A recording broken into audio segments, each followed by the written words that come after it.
If you add all those demographic pieces together, it seems to me that she wins by 5%. The fact that 7% of the population is gay, and they're not going to vote for Trump. Very entertaining and hilarious election prediction. First, though, some very quick takes following the Trump-Kamala debate. Then we'll get right to the prediction.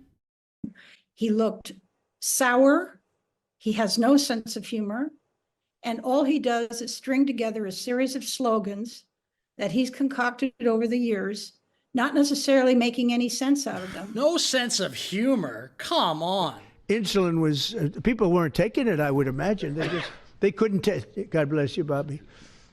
I hope I didn't catch COVID just there. Don't you have Paxlovid? What is it? He's got Paxlovid. Give me a Paxlovid immediately. I think Donald Trump said in his he's not exactly presidential material. In his closing statements, he said the mandate is massive because it was one of the biggest victories in modern political history, maybe one of the biggest political victories in our lifetime. Okay, now we get to this video posted just one day before the election. There is so much funny stuff in here.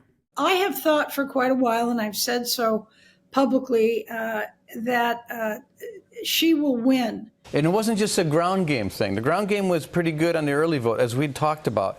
He came reasonably close in New Jersey, in Minnesota, in New Mexico. There was no ground game there. People heard what Donald Trump was preaching, and people in this country liked it. Because there are more women than men that vote, about 4 to 5% more of the voters are female, and a greater proportion of women are Democrats than Republican. And the other issue is, of course, the gays. And the Trump candidacy has really doubled. Look, I don't care, but I'm not sure the woke mob would approve of the phrasing "the gays." I'm not 100% sure in that. I don't care enough to look that up, but I have not heard that term, that phrase, "the gays," in a while. Down on putting out their really, really nasty, awful ads about trans people, about gays, spewing lies about, they want to take over the world and take our children from us and all this nonsense. What? Bro, what are you talking about, man? And so I've got to believe that quietly that every gay person in America, male or female, is going to get out there and vote against Trump because he's definitely gay bashing and anti-gay. Look, that statement is unbelievable. Everyone, all of them. I mean, do gay people want to be thought of as such a monolith like that? All of them. I don't think she even gave any wiggle room in that prediction. And so I've got to believe that quietly that every gay person in America, male or female, is going to get out there and vote against Trump. So I've always said that between the women and the gays, I think that the Democrats have the advantage. But it looks to be a tie, but the polls are never reliable. By the way, do you remember this clip with Trump, the gays for Trump? Classic. And to the point about Trump not having a sense of humor, give me a break. He goes, "Where's my gays for Trump? Where's my gays for Trump?" And the guy's out there, and he goes, "You don't look gay." Where's gays for Trump? You don't look gay. You know, he said you don't look gay.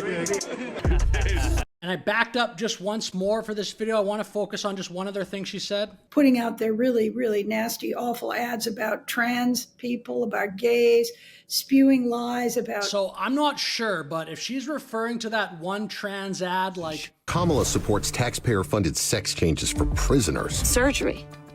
For prisoners. For prisoners. Every transgender inmate in the prison system would have access. It's hard to believe, but it's true. Even the liberal media was shocked Kamala supports taxpayer-funded sex changes for prisoners and illegal aliens. Every transgender inmate would have access. Kamala's for they, them. President Trump is for you. I'm Donald J. Trump, and I approve this message. Kamala is for they, them. Even people left of center were saying that was an effective ad. But when you hear the narrator say Kamala supports taxpayer-funded sex changes for prisoners, that one line, I was like, hell no, I don't want my taxpayer dollars going to that. I definitely see that she did. That ad was effective. Okay, a couple quick more bits of the interview before we get to the end. And so this is really the last hurrah of the white guys in America, this election, in my opinion. Do you think that... What? The last hurrah of white guys? We're going to be way into the next day before we're going to get a definitive answer, unless somebody just runs away with it, and that does not look like the case. This is a very... Oh, no? We won Pennsylvania, we won Georgia, we won North Carolina, we won Michigan, we won Wisconsin, we won Arizona, we won Nevada. We won them all by historic margins, and we won the great state of Florida by 13 points. Okay, now we'll get some takes from the last bit of this interview, probably the best part. Who do you think is going to win? I think Harris is going to win, not by a huge amount, but I... Okay, she says that, not by a huge amount. Then watch what she says like 40 seconds later. believe, and my analysis is not scientific, it's just based on the fact that 7% of the population is gay, and they're not going to vote for Trump. And that more women than men, 4% more women vote in the presidential elections than men, and women are disproportionately Democrats. The thing she said about women are disproportionately Democrats, and there's a few more of them, kind of reasonable, I suppose. The part about the gay people just straight up not voting Trump is one of the worst predictions I've ever seen, and I've covered 2016 a lot and 2024. I don't know where that's coming from. I mean, she said it's unscientific, but that's just coming right from the dome. Just, this is what I think. Gay people are going to vote against Trump. Makes no sense. There's more educated people in the United States than uneducated people. And his base is drawn from the uneducated male people who are straight. She said a few things that are pretty ignorant, pretty rude. Seems to me that she wins by 5%. Okay, and then she said there, it seems to me that she wins by 5%. That's not a small victory. A few moments ago. Harris is going to win, not by a huge amount. Not by a huge amount. If Harris would have won by 5%, that would have been a total landslide. That would have been huge. She would have picked up well over 300 electoral votes in all likelihood. Winning by 5% in a national election is massive. But anyway, actually, I'm going to follow up. We have a little bit of comments from her post-election once she had figured out and the world that Trump had defeated Kamala. The Fox News decision desk can now officially project that Donald Trump will become the 47th president of the United States. Okay, now we'll get some takes post-election. This video was posted just one day following the election. And this is beyond Trump. Trump is a very transactional, one deal at a time type of mentality. He has no understanding of history. He doesn't understand cultures.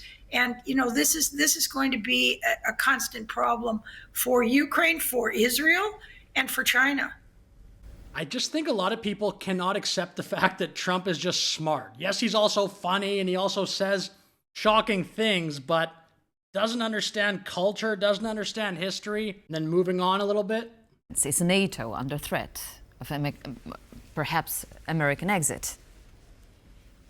Yeah, look, Trump is a blowhard. That's a word, it's slang in America for someone who talks before they think and shouts before they're reasoned. And so he would blurt out these kinds of statements, accusing NATO members of being, hideous, horrible people and so on. And he doesn't have a fact to back it up. Trump is the MVP, most valuable player of NATO. Maybe not ever, but in the last 20 or 30 years, he's gotten so many countries to contribute. In a very historic milestone this week, the NATO allies committed to dramatically increase their defense spending to the 2%, and now even pushing that to a 5% target. So, final take for this video. I mean, what you've got to understand is he got a good vote, popular vote, and he won the election, but pretty much half the country doesn't like him at all. So, everybody has these constraints, and I just think that he is a dangerous man in a dangerous time. Madam, what about... Very funny. Anyway, with that said, I'll finish the video there. Thank you very much for watching. Like and subscribe. Have a great day.